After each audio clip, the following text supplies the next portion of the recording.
What is going on in that Dolphins locker room that keeps you guys fighting every single game? Us, man. It's about us. It's a brotherhood. We bleed, we sweat together, we cry together. And we always got each other back. And that's what we do every time we take the field. Practice, Sunday to Sunday. That's what we do. On the dark side, it can get cold. So get ready. A lot of free agency talk going on, but we're hitting here with the Dolphins. And the first thing I really want to hit on is the Ryan Tannehill situation. And he's coming back. And ultimately, I think that's a really good thing for the Miami Dolphins because Lawson, and I want your opinion on this. I mean, if they should go in a different direction or otherwise, but I don't think so.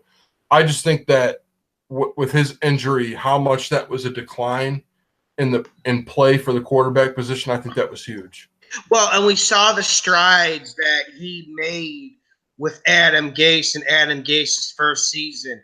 That's what makes me optimistic about it. And like you said, the quarterback play they got last year was absolutely terrible. And then they add back Jarvis Landry with the franchise tag. Some people think they're posturing to trade him. I don't really think so. I think they keep Jarvis Landry. And I think with Tannehill coming back, that's going to be almost like a free agent signing in and of itself. And I see a few key guys that I feel like the Dolphins should really target. I feel like if any team should be active in free agency, it should be the Miami Dolphins.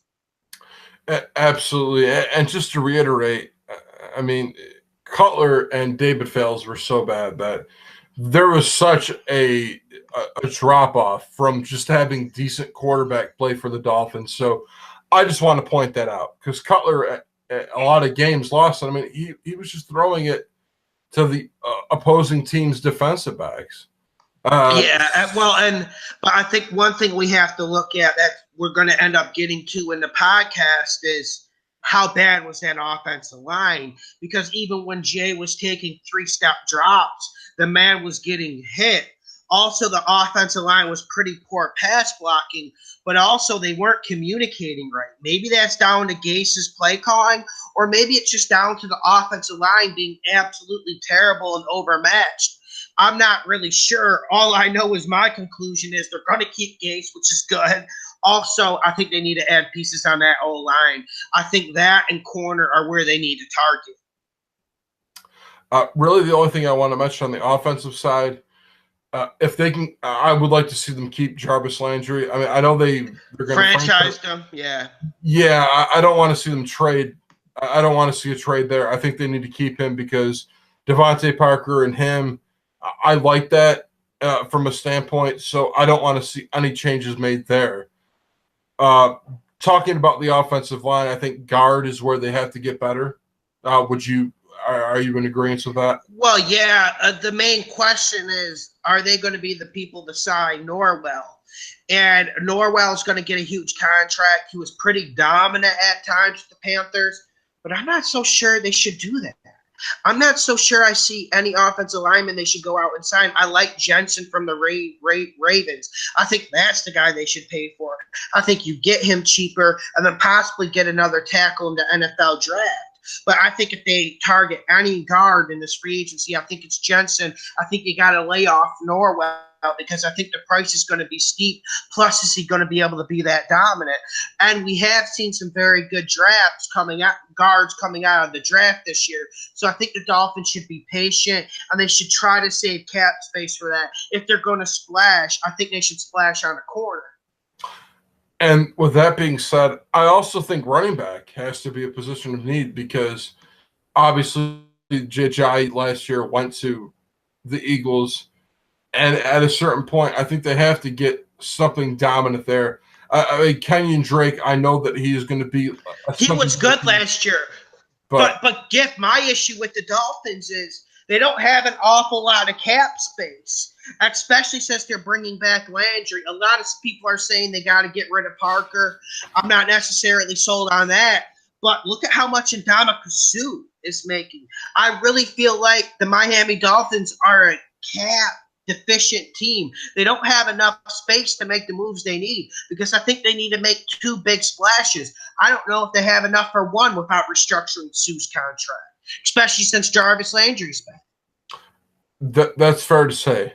and they're going to figure that out for sure. Offensively, I think we touched on everything. They get better at the offensive line position. They get a running back. I think they'll be all right. Because I don't want to see Landry walk. If he walks, then I think they're back to square one. Because I don't know if you're going to find a better receiver than that. I really Not don't. on these markets unless you dip into the draft. And like you said, this year's draft isn't the strongest. And now we got to touch on the defensive side for the Dolphins. And I think linebacker has to be a need. That's what people were saying, but you want them to go out and sign Nigel Bradham like some Dolphins fans are talking about. For me, that sounds absolutely disgusting. I'd rather them wait till the draft for this position, but I think it's something they have to do. Remember when they paid a lot for Wheeler and Danielle Ellerby, and we were like, you're overpaying?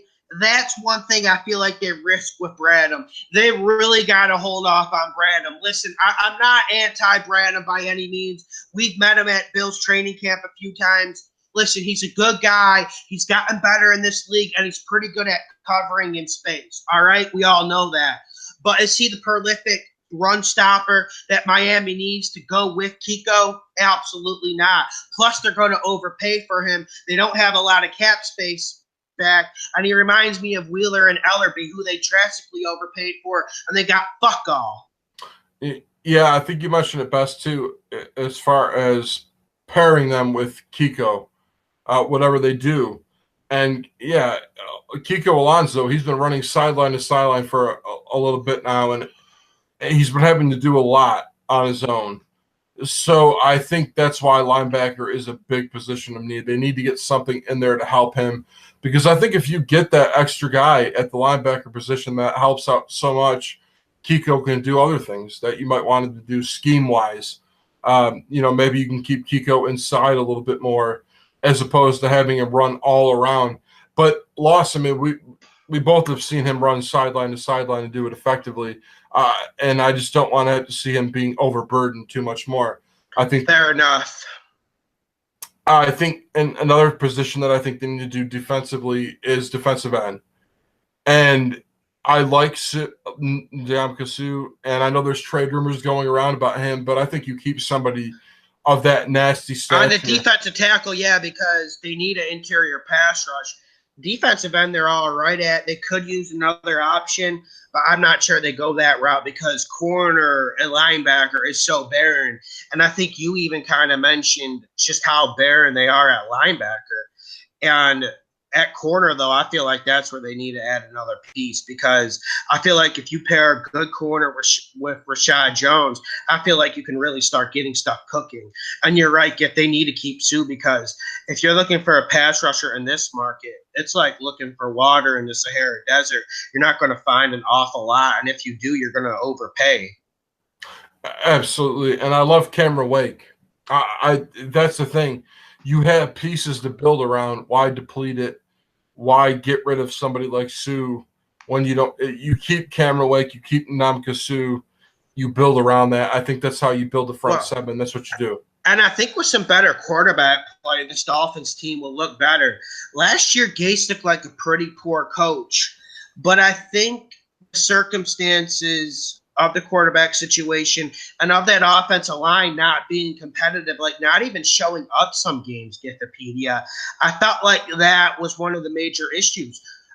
At times, listen, and this is going to sound crazy because when we look at the talent on this Dolphins defense, it leaves a lot to be desired. But at times last year, this defense was pretty good, especially considering how long they were on the football field, all the turnovers, all the 3-and-outs, all of this just crazy stuff that went on with Miami last year. Like, remember that coach, like, blowing lines and, like, calling his ex-girlfriend and stuff, and he got fired? Just a lot of volatile stuff going on last year, yet this defense kept fighting and fighting and fighting. So I have a lot of respect for this unit.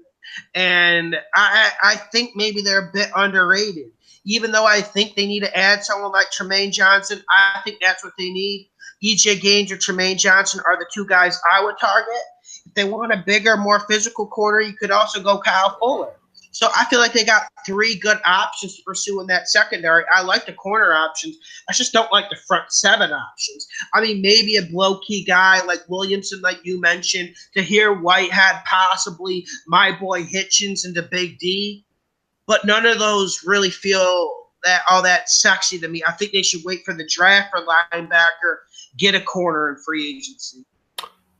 Yeah, draft's going to be huge. And really where I want to end it, too, about this discussion is corner and free safety. I think they have to figure that out at some point, too. A lot of this I think they're going to have to do through the draft, mainly because I don't really want to see them overpay for anybody. And quite frankly, there's not a lot out there. Like you said. Been there, done that. Miami's always guilty of doing it. And they're so cap straddled that they need to go after one big guy. And that's who they go after. They can't do 4 or 5 moves and pay a lot for 2. It's just not going to work like that. They need guys on the league minimum, but they need to put all their money into one big catch. That's what they need to do. And with that, if we don't have any questions, I'm ready to wrap it up for today. Yeah, subscribe, share the videos. You're the reason why we're growing. Some rooks get took, some knights get swiped, some bishops get slain. I'ma tell you like my homie told me, life is like chess except it ain't a game. So when you got it, want it, you know my team want it.